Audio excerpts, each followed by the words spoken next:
along under their ownership. All right, I think we now have Dave Pagnotta. Hey, Dave, how you doing? Hey, Matt, not bad. How you doing? Good, thank you. What are you up to? Staving off sleep to do this interview? I got a little Family Guy on TV. There was some other news of note earlier today as well that I took a look at, and I'm up to speed on everything.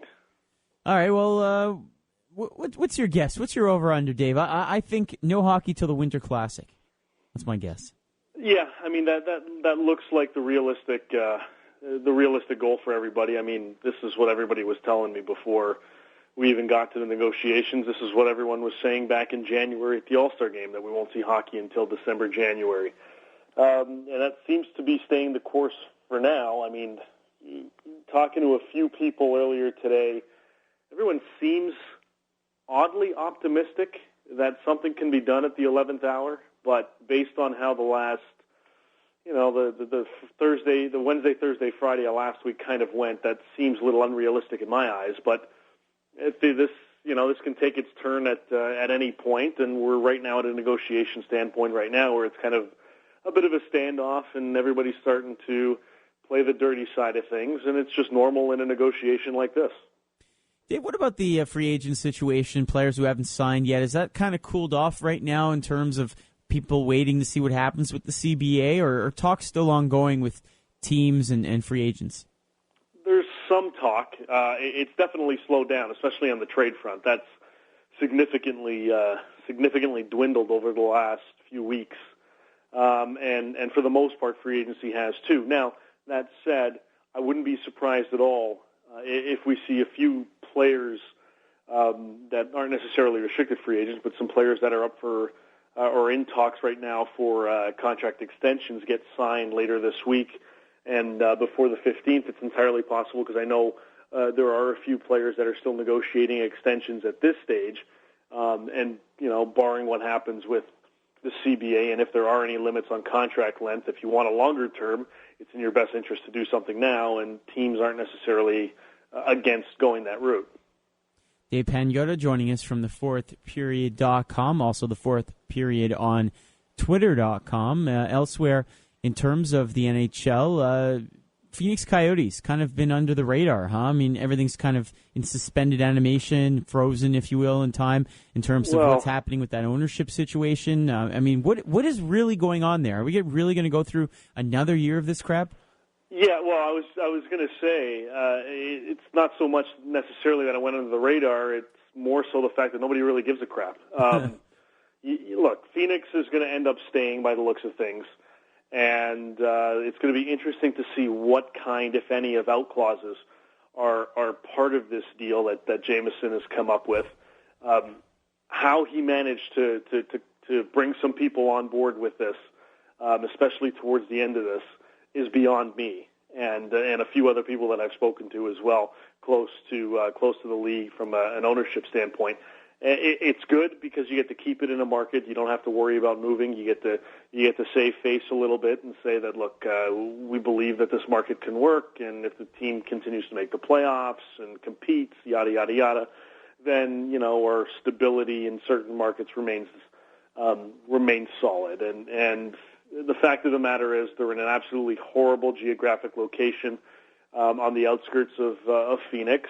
And unless by some miracle there's some great development that occurs in that place, in that region over the next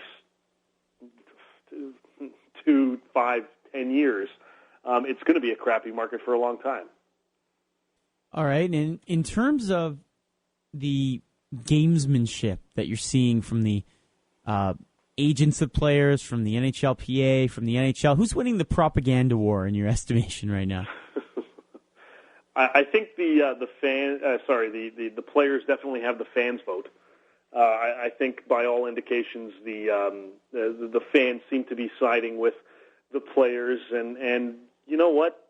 Probably for good reason, especially given how the type of information that's out there publicly kind of doesn't really favor the owner's side very much, especially when you've got guys that are arguing that contracts are out of whack, and one of the guys making that argument is Craig Leopold, and he signed, Ryan Suter and Zach Parise to 13-year, $98 million contracts each. Right. It's hard for a lot of players to really take that in and swallow that and believe that. And, I was talking to a few guys, and they're saying, well, I mean, look at the team the way it is. He says, Leopold says that, we've got to bring these stars in because we need to compete in this marketplace, and we have to be in a position to bring star talent to the roster. Well, you've got Mikko Koivu, you've got Nicholas Backstrom, you've got Danny Heatley, you've got a good, solid scorer in Devin Setaguchi who had an off-season. You look at a lot of teams, they don't have that kind of star power. There are a few teams that would love to have that kind of star power on their roster, and the excuse that there isn't enough star power on there, so you have to spend $98 million per guy to get two more guys into town, just doesn't really fly.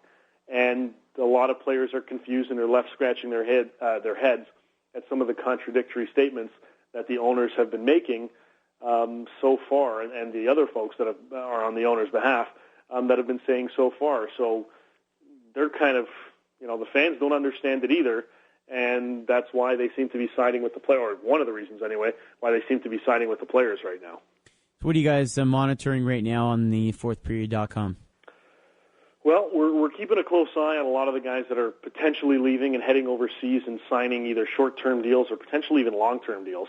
So we're going to be keeping a close eye on a lot of the guys that are going over there, and there are a lot of players all over the place, and Canadians as well, that are getting offers from European clubs and KHL teams and everybody. So we're keeping some close tabs on that. Plus, we got some cool stuff that we had coming up for the coming up for the magazine. We shot Paul Bissonnette last week in a very a very fun and extravagant shoot. We shot James Neal of the Penguins this afternoon, and we've got a bunch more coming up, and another member of the Canadians that is hopefully going to be in the mag in the next couple issues.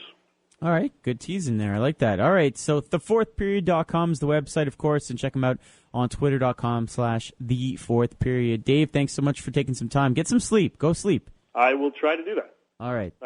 Thanks, guys. All right, that's Dave Pagnotta. And Mo, didn't get to ask him your question. I thought you would jump in with your question. No, I mean, he was going into detail with the current situation, such as the Phoenix Coyotes, and that's one thing to look forward to is whether this team will be there for the next 2-3 years. If not, could they be on the move to Seattle, Kansas City, Quebec City, for that matter? We'll find out in the next